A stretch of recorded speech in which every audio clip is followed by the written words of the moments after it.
बिस्मिल्लाहिर्रहमानिर्रहीम अस्सलाम वालेकुम स्टूडेंट्स, मैं हूं हसान फरीद, आपका फिजिक्स टीचर। स्टूडेंट्स, आप लोग जानते हैं कि लास्ट टाइम हम लोगों ने इलेक्ट्रिक करंट को बहुत डिटेल में डिस्कस किया। आज हम देखेंगे मेटल्स के अंदर इलेक्ट्रिक करंट किस तरह से पास करता है। और मेटल्स को ही क्यों देखेंगे, क्योंकि आप लोग जानते हैं कि हमारी वायर्स जो हैं वो मेटल से बनी होती हैं, और भी हमारी डेली लाइफ में जितनी भी चीजें हैं उनमें ज्यादातर जो है वो मेटल्स होती हैं जिनमें से करंट पास करते हुए हम देखते हैं। इसलिए ये जानना हमारे लिए जरूरी है कि मेटल्स में से करंट की वजह क्या बनी। तो ये हम जानेंगे आज के लेक्चर में।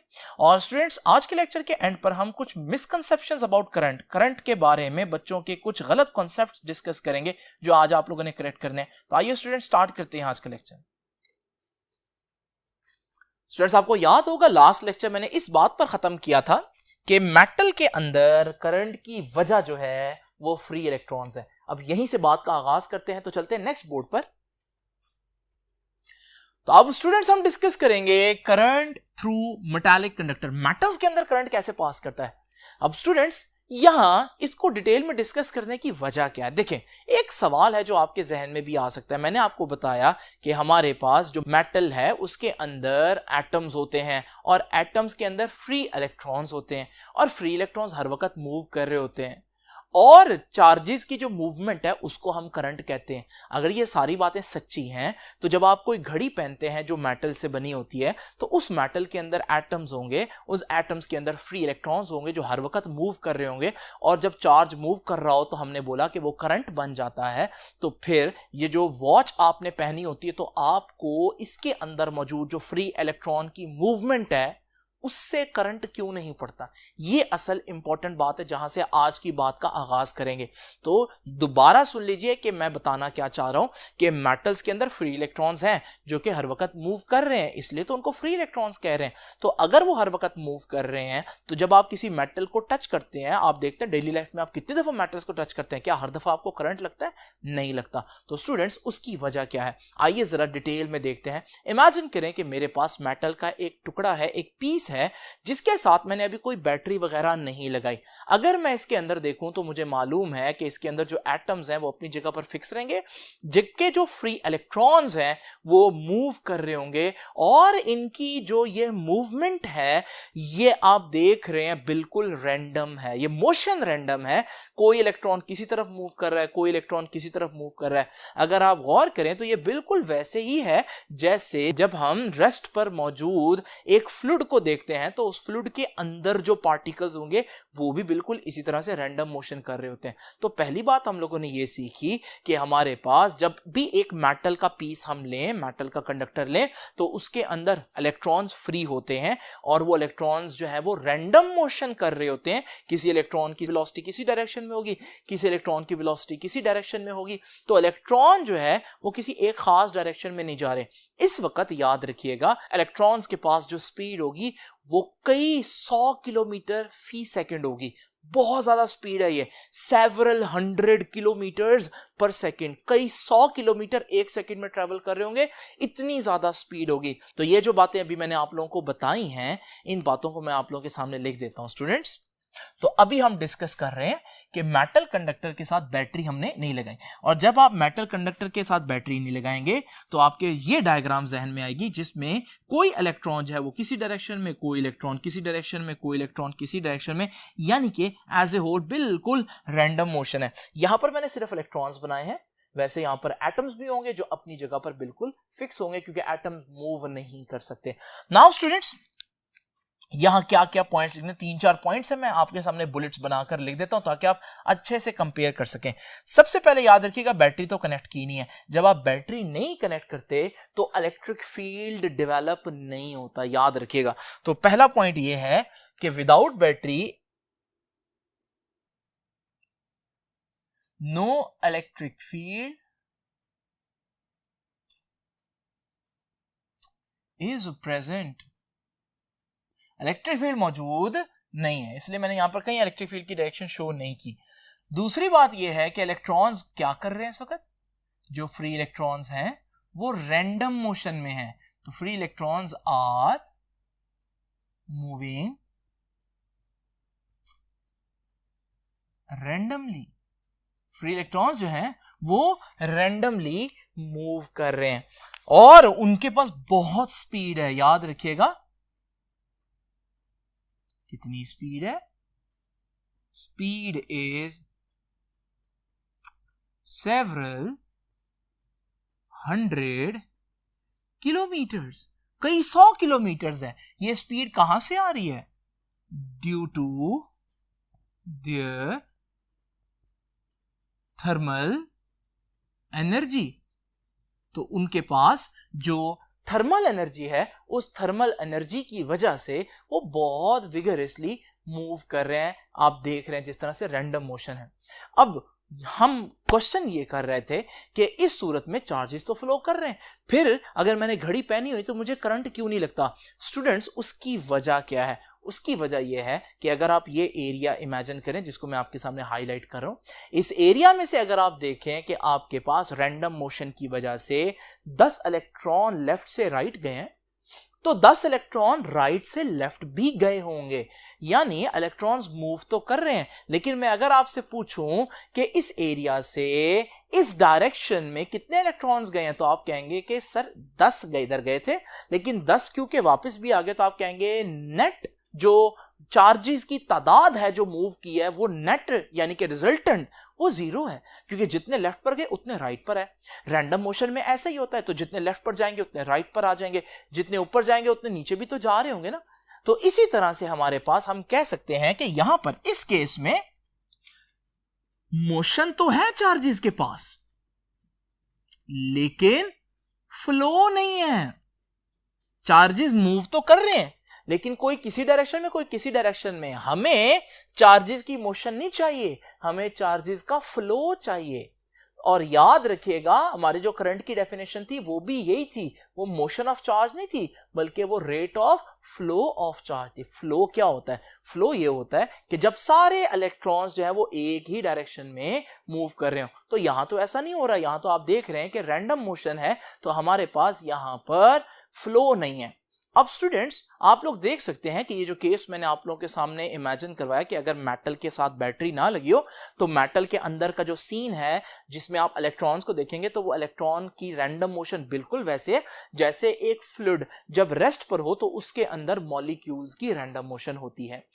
अब आप जब फ्लूइड को एक डायरेक्शन में मूव करवाना चाहते हैं तो क्या करते हैं? आप एक मोटर लेते हैं और मोटर जो है वो क्या करती है? मोटर उसको किसी एक डायरेक्शन में फ्लो करना शुरू कर देती है, और अब सारे मॉलिक्यूल्स जो पहले रैंडमली मूव कर रहे थे, अब उनकी किसी खास डायरेक्शन में एक नेट फ्लो बन जाता है। तो जिस तरह से आपका जो फ्लूइड है उसको फ्लो में लाने के लिए कोई मोटर चाहिए, बिल्कुल इसी तरह से अगर आप चाहते हैं कि यहां इलेक्ट्रॉन का फ्लो बने, तो यहां पर भी हमें कोई मोटर जैसी चीज चाहिए। मोटर तो नहीं लगाएंगे, तो यहां क्या लगाएंगे? याद रखिएगा स्टूडेंट्स, यहां लगाएंगे बैटरी। तो जब मैं बैटरी लगाऊंगा तो वो बिल्कुल मोटर की तरह काम करेगी। अब वो काम क्या करेगी, आइए जरा देखते हैं स्टूडेंट्स। तो मैंने जब बैटरी लगाई, तो आप लोग जानते हैं बैटरी का एक पॉजिटिव टर्मिनल और एक नेगेटिव टर्मिनल होगा। बैटरी लगाने से पहले मॉलिक्यूल इस तरह से रैंडम मोशन में थे, लेकिन जैसे ही मैं बैटरी लगाऊंगा तो ये एक इलेक्ट्रिक फील्ड डेवलप हो जाएगी। पहली बात है, पॉजिटिव से नेगेटिव डायरेक्शन होती है इलेक्ट्रिक फील्ड की। तो इस वक्त मैं कह सकता हूं मेटालिक कंडक्टर में हर जगह एक इलेक्ट्रिक फील्ड डेवलप हो जाएगी। और इलेक्ट्रॉन के बारे में आप जानते हैं, वो इलेक्ट्रिक फील्ड के ऑपोजिट मूव करने की कोशिश करता है हमेशा। और दूसरी बात, आप यूं भी देख सकते हैं कि इलेक्ट्रॉन जो है वो अट्रैक्ट होगा positive terminal of the battery. तो इलेक्ट्रॉन इधर को मूव करना चाहेगा। जब वो इधर को मूव करना चाहेगा तो देखें ना, वो ई के ऑपोजिट ही मूव कर रहा है। इस सूरत में जैसे ही हम बैटरी लगाएंगे तो आप देखेंगे कि हमारे पास अब इलेक्ट्रॉन में एक नेट फ्लो जो है वो शुरू हो जाएगा, बिल्कुल वैसे ही जैसे मोटर लगाने पर हमारे पास पानी का एक नेट फ्लो जो है वो शुरू हो जाता है। तो इसका मतलब बैटरी ने क्या किया स्टूडेंट? सबसे पहली बात, बैटरी लगने से आपके पास एक इलेक्ट्रिक फील्ड डेवलप हो गया। और वो इलेक्ट्रिक फील्ड कहां से कहां होता है? इलेक्ट्रिक फील्ड मैंने आपको चैप्टर 12 में बताया था, पॉजिटिव से नेगेटिव होता है, तो पॉजिटिव से नेगेटिव की तरफ, तो इसलिए ई की डायरेक्शन इधर है। और इलेक्ट्रॉन्स जो हैं वो ई के हमेशा ऑपोजिट मूव करते हैं। नाउ स्टूडेंट्स, याद रखिएगा हमारे पास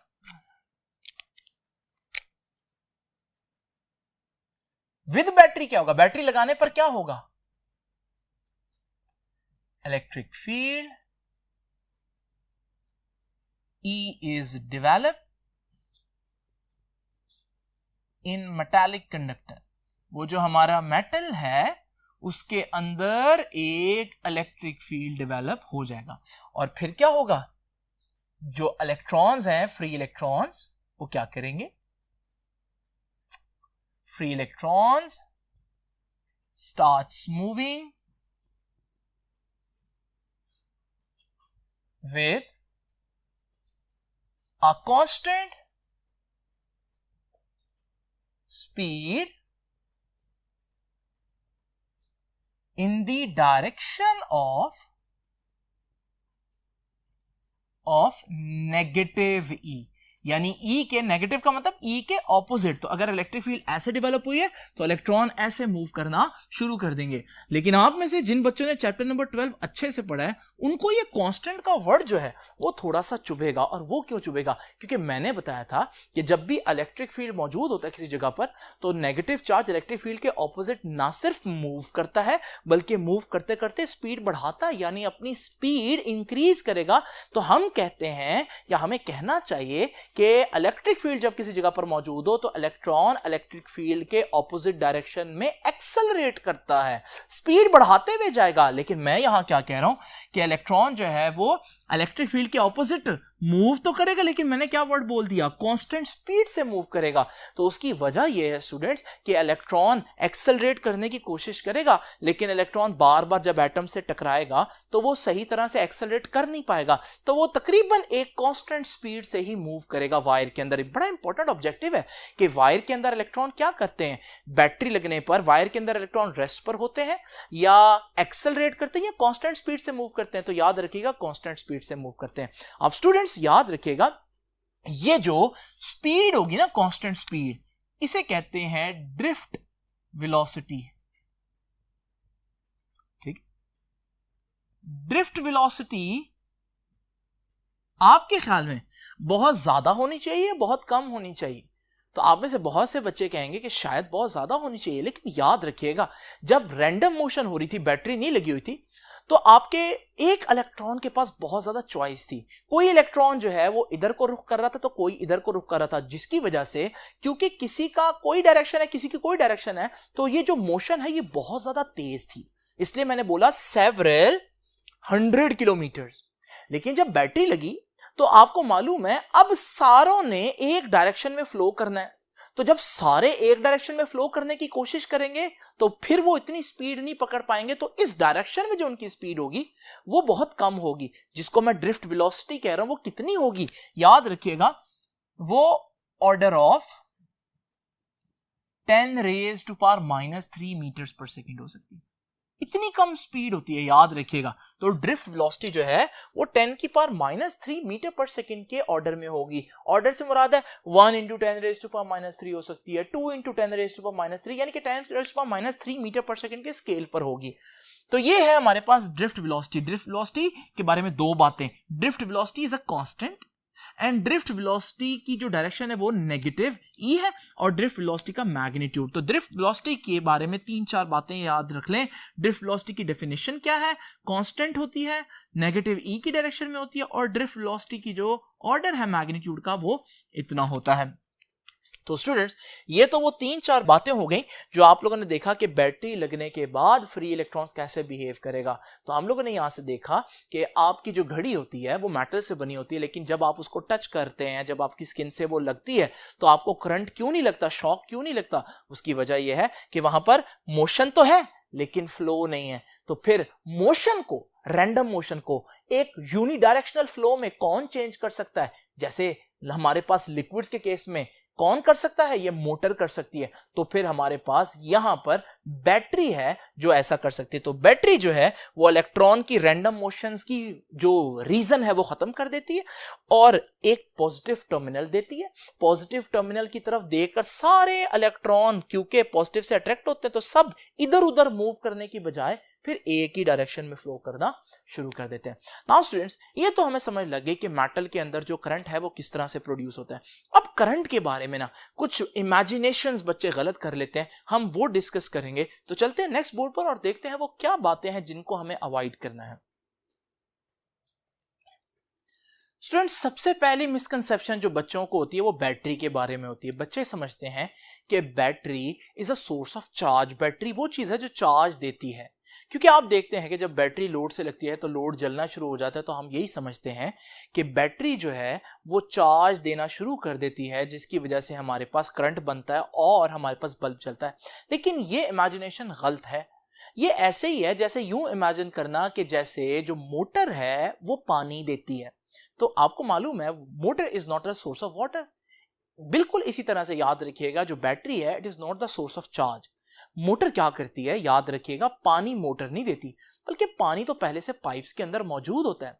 वो पाइप के अंदर मौजूद पानी अगर पहले से है और फिर मोटर लगे तो मोटर उस पानी को फ्लो में ले आती है। यानी कि मोटर खुद पानी नहीं देती, बल्कि मौजूद पानी को जो ऑलरेडी मौजूद है उसको फ्लो में ले आती है। बिल्कुल ऐसा ही होता है स्टूडेंट्स बैटरी के केस में। बैटरी चार्जेस नहीं देती, चार्जेस ऑलरेडी वायर्स के अंदर होते हैं। तो याद रखिएगा, जब चार्जेस वायर के अंदर हैं यानी कि उनकी नेट मोशन नहीं है किसी खास डायरेक्शन में। बैटरी के आने के बाद क्या होता है, बैटरी जो है वो चार्ज नहीं देती, बल्कि वो जो ऑलरेडी चार्ज मौजूद है वायर के अंदर वो उसको फ्लो करवाती है। तो सही पिक्चर ये है कि बैटरी जो है वो लगने से पहले भी वायर के अंदर चार्जेस हैं, और जब बैटरी लगती है तो वायर के अंदर चार्जेस जो ऑलरेडी मौजूद है वो फ्लो में आ जाते हैं। गलत पिक्चर ये है कि बच्चे यूं इमेजिन कर लेते हैं कि जैसे वायर तो खाली है और हमारे पास बैटरी लगने के बाद जो है वो चार्जेस जो है वो बैटरी प्रोवाइड करती है और हमारे पास वो करंट तब बनता है। अगर ये बात सच होती कि वाकई में बैटरी जो है वो चार्ज देने वाली चीज होती, तो फिर तो जब हम बैटरी को लकड़ी के साथ यानी वुड के साथ लगाएं तब भी करंट पास करना चाहिए था ना। लेकिन हमें मालूम है वुड जो है या प्लास्टिक जो है या रबर जो है वो करंट पास नहीं करता। उसकी वजह क्या है? इसकी वजह यह है स्टूडेंट्स के वुड में ही हमारे पास चार्जेस नहीं है।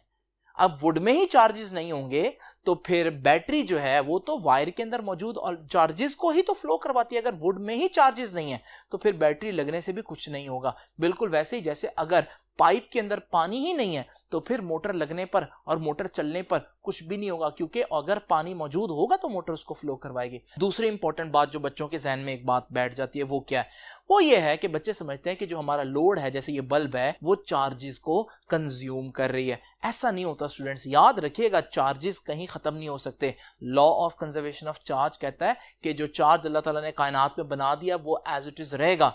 चार्ज को कोई चीज खत्म नहीं कर सकती। होता यह है कि जो चार्जेस हैं बैटरी के लगने के बाद वो लोड में से पास करते हैं। जब वो लोड में से पास करते हैं तो उनके पास करने से हीट प्रोड्यूस होता है, मैग्नेटिक इफेक्ट प्रोड्यूस होता है, तो वो हमारे पास बल्ब और पंखा वगैरह चलाएगा। लेकिन याद रखिएगा चार्ज बल्ब में से निकलने के बाद भी एज इट इज मौजूद होगा। तो इसका मतलब याद रखिएगा कि लोड जो है वो चार्ज को कंज्यूम नहीं करता, बल्कि जो लोड है उसमें से सिर्फ चार्ज गुजर के अपना इफेक्ट या अपनी एनर्जी देता है। एक इंपॉर्टेंट बात ये हो गई। अब स्टूडेंट्स तीसरी इंपॉर्टेंट बात क्या है? तीसरी इंपॉर्टेंट बात ये है कि हमारे पास जो करंट है, जो चार्जेस है, उनकी रफ्तार हर जगह एक जैसी होती है। अब होता क्या है, बच्चे यूं इमेजिन कर लेते हैं कि हमारे पास चार्जेस जो है वो एक खास रफ्तार से, जैसे मैं दिखा रहा हूं, फ्लो कर रहे थे और अचानक से आपने एक रेजिस्टर लगा दिया। रेजिस्टर करंट को रोकता है। जैसे ही रेजिस्टर लगा तो आप देखेंगे बच्चे ये सोचते हैं कि करंट जो है वो थ्रू आउट चलता रहेगा और जब वो रेजिस्टर में पहुंचेगा तो फिर रेजिस्टर में वो स्लो हो जाएगा। स्टूडेंट्स ऐसा नहीं होता, ऐसा नहीं होता। याद रखिएगा अगर आप रेजिस्टर लगाएंगे तो जब रेजिस्टर में से करंट स्लो होगा तो हर पॉइंट पर करंट स्लो हो जाएगा। यानी गलत पिक्चर ये है कि आप इमेजिन करें कि रेजिस्टेंस के अलावा जो है वो करंट तेज है और जब रेजिस्टर में से चार्जेस पास करते हैं तो वहां चार्जेस स्लो होते हैं। लेकिन असल पिक्चर ये है कि हमारे पास जब एक रेजिस्टेंस मौजूद हो तो ओवरऑल हर जगह पर चार्ज जो है वो स्लो हो जाता है। ये ऐसे ही है जैसे रोड पर गाड़ियां मौजूद हो, अगर अगली गाड़ी रास्ता नहीं देगी तो पिछली गाड़ी भी जो है वो नहीं जाएगी। तो सड़क पर अगर एक गाड़ी रुक जाए तो सबको रुकना पड़ता है। बिल्कुल ऐसे ही यहां पर भी है। तो एक पॉइंट पर अगर चार्ज स्लो हो तो फिर हर पॉइंट पर चार्ज स्लो हो जाएगा। तो एक पॉइंट पर जो करंट कम होगा वो हर जगह पर करंट कम होगा। तो रेजिस्टेंस किसी एक जगह पर लगी हो लेकिन उसका इफेक्ट आपको पूरे सर्किट में नजर आएगा। नाउ स्टूडेंट्स चौथी इंपॉर्टेंट बात क्या है, वो ये है कि जो स्विच होता है, जब हम वो स्विच ओपन करते हैं तो आप लोग जानते हैं करंट का जो फ्लो चल रहा होता है स्विच के ओपन करने से वो रुक जाता है, क्योंकि अब ये जो चार्ज है जो स्विच के एंड पर मौजूद है ये दूसरे एंड पर नहीं जा सकता, क्योंकि इसके लिए उसको हवा में से गुजरना पड़ेगा और एयर जो है वो इंसुलेटर है। अब बच्चों के गलत पिक्चर जो माइंड में चलती है वो ये है कि स्विच अगर यहां पर मौजूद है तो जैसे ही चार्ज निकलेगा तो स्विच ओपन होगा तो हमारे पास करंट नहीं पहुंचेगा बल्ब को। लेकिन अगर हमारे पास, वो ये सोचते हैं बच्चे कि अगर हमारे पास ये स्विच की पोजीशन मैं यहां कर दूं तो जब स्विच की पोजीशन यहां होगी तो इस सूरत में आप देखेंगे जो करंट है वो पहले बल्ब में से पास करेगा क्योंकि चार्जेस पास कर रहे हैं, और फिर जब वो स्विच के पास आएंगे तब उन्हें पता चलेगा भाई ये तो ओपन सर्किट, और फिर वो रुकेंगे।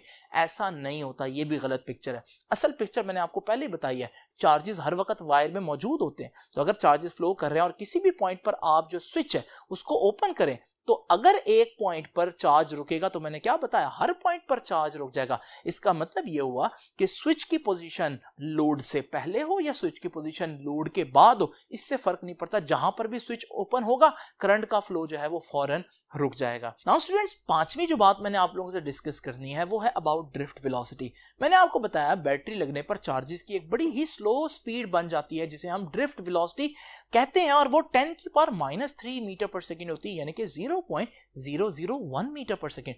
ये तो बहुत कम स्पीड है। तो अगर हम बच्चों के कॉन्सेप्ट से देखें तो कुछ इस तरह से सोचते हैं वो कि जैसे ही आपने स्विच ऑन किया तो चार्ज मूव करना शुरू किया, किस स्पीड से, 0.001 मीटर पर सेकेंड। ये तो बहुत कम स्पीड है, तो इससे जब चार्ज है उसको तो लोड तक पहुंचने में बहुत टाइम लग जाएगा। तो ये तो फिर जब हमें स्विच ऑन करना चाहिए तो उसके आधे घंटे बाद बल्ब को ऑन होना चाहिए, क्योंकि चार्ज तो तब उस तक पहुंचेगा। लेकिन स्टूडेंट्स याद रखिएगा, स्पीड ऑफ चार्ज और स्पीड ऑफ करंट एक बात नहीं है। देखिए, चार्ज एक फिजिकल चीज है, करंट जो है वो चार्ज का अफेक्ट है, करंट एक अफेक्ट है। अब मजे की बात यह है कि आप लोग जानते हैं कि इस वायर के अंदर एक्चुअली में कॉन्सेप्ट यह है कि हर जगह चार्जेस मौजूद हैं। जब हर जगह चार्जेस मौजूद होंगे तो हमारे पास, अगर मैं स्विच ऑन करूं, बेशक पहला चार्ज जो है वो हल्का सा मूव करे 10⁻³ मीटर पर सेकेंड से ही, लेकिन उसका वो हल्का सा मूवमेंट जो है वो सारे चार्जेस को हल्का हल्का मूव कर देगा। हालांकि ये चार्ज जो शुरू वाला चार्ज है बल्ब तक नहीं पहुंचा, लेकिन इस चार्ज की यहां पर मूवमेंट जो है बल्ब के अंदर चार्ज की मूवमेंट क्रिएट कर गई ना। तो इसका मतलब याद रखिएगा, इस चार्ज का वहां मौजूद होना जरूरी नहीं है। चार्जेस की स्पीड बड़ी कम है लेकिन करंट की स्पीड बड़ी ज्यादा है, क्योंकि जैसे ही एक चार्ज अपनी जगह पर हिलता है वो सारे चार्जेस को पूरे सर्किट में हिला देता है, मूव करवा देता है। तो करंट की स्पीड बहुत तेज है, चार्ज की स्पीड कम है। तो चार्ज और चीज है और चार्ज का जो अफेक्ट है यानी कि करंट, वो और चीज है। नाउ स्टूडेंट्स, ये 4-5 बातें हैं जो मैंने आप लोगों से डिस्कस की हैं। अब आखिरी बात हम डिस्कस करेंगे और वो ये है कि हर बैटरी के ऊपर उसकी वोल्टेज लिखी होती है। वोल्टेज को हम आगे डिटेल में डिस्कस करेंगे, लेकिन याद रखिएगा, मैं आपके सामने एक ये छोटा सा सेल और एक ये बहुत बड़ी बैटरी जो आप यूपीएस में यूज करते हैं। अब जब मैं ये दोनों बैटरीज आप लोगों को दिखाता हूं, मैं कहता हूं भाई अगर मैं आपसे कहूं दोनों को टच करें तो किसको टच करना आपके लिए आसान है? आप फौरन चूज करेंगे इस क्यूट से सेल को। क्यों? क्योंकि आपको ये बहुत छोटा सा नजर आ रहा है और बेजरर सा दिखाई दे रहा है, लग रहा है जैसे ये डेंजरस नहीं है। याद रखिएगा, ये सेल का या बैटरी का साइज नहीं, बल्कि ये सेल या बैटरी के ऊपर लिखी गई वोल्टेज है जो एक्चुअली में डेंजरस हो सकती है। तो अगर मैं देखूं इस सेल के ऊपर लिखा है 12 वोल्ट और इस बैटरी के ऊपर भी देखूं, हालांकि बहुत बड़ी है तो लिखा तो 12 वोल्ट है, इसका मतलब ये एक जैसी वोल्टेज की बैटरीज हैं। अगर आप इसको हाथ लगा सकते हैं इजीली तो आप इसको भी इजीली हाथ लगा सकते हैं। इस वजह से आप देखते हैं कि जो 12 वोल्ट की बैटरी है, अक्सर इसको लोग यूज करते हुए इसके टर्मिनल्स को टच कर रहे होते हैं, क्योंकि भले इसका साइज बड़ा है लेकिन है ये 12 वोल्ट की। तो फिर साइज बड़ा होने से क्या फायदा हुआ? साइज बड़ा होने से इसकी कैपेसिटी बढ़ जाती है। कैपेसिटी से मुराद ये है कि ये हमारे पास 12 वोल्ट पर करंट देगा, लेकिन ये करंट देगा शायद आप सपोज करें अगर मुसलसल चले तो 1 घंटा, लेकिन ये क्योंकि बड़ी बैटरी है, इसके अंदर ज्यादा केमिकल है, तो ये आपको 12 वोल्ट पर करंट देगा, 12 वोल्ट पर ही देगा, लेकिन ये करंट ज्यादा देर तक दे सकता है। तो ड्यूरेशन ज्यादा होगी बड़ी बैटरी की, लेकिन वोल्टेज जो है वो असल चीज है जिससे पता चलेगा कौन सी चीज कितनी डेंजरस है। एक और फैक्टर है वैसे इसमें जो डेंजरस बना सकता है छोटी चीज को या बड़ी चीज को, और वो है इंटरनल रेजिस्टेंस। लेकिन अभी क्योंकि वो आप लोगों को नहीं मालूम तो इसको हम छोड़ते हैं। आपसे अब इंशाल्लाह मुलाकात होगी नेक्स्ट लेक्चर में। आई होप कि आप लोग ये जितनी भी कंफ्यूजन्स हैं इनको डील करें अच्छे से, और चैप्टर के स्टार्ट होने से पहले अपने आप को तैयार कर लें और करंट के वोल्टेज के सही कॉन्सेप्ट जो है वो हासिल कर लें। आपसे अब इंशाल्लाह मुलाकात होगी नेक्स्ट लेक्चर में। तब तक के लिए अल्लाह हाफिज।